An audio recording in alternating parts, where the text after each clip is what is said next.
It's 13 years since the first Cavalier rolled off the production line.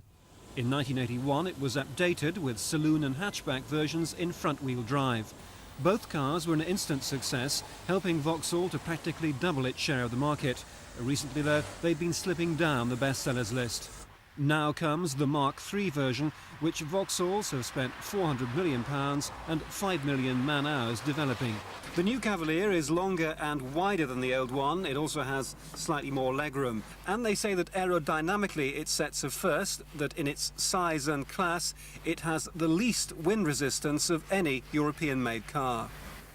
The new Cavalier's battle will be won or lost in the vital fleet market. With that in mind, the company is producing a range of models which will include a high-performance 16-valve 2-litre version. The old Cavalier was starting to go down slightly in the sales grades. We believe this one will sell 130,000 in its first full year and achieve about 24-25% of its class.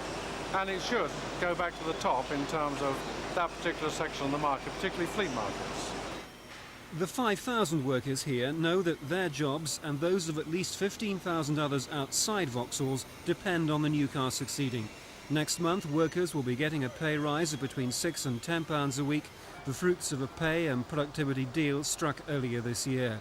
Workers have agreed on flexibility to be more competitive with the Japanese, but Vauxhalls warn there's still a long way to go. While we have come a long way in terms of reducing our costs, to the extent where we are pretty well up to the best in Europe, we still have a long way to be competitive with the Japanese.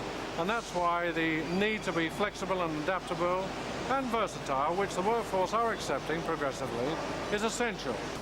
Vauxhalls are still keeping the price of the new car under wraps, but it's expected to start at around £8,000, with the first on sale in October.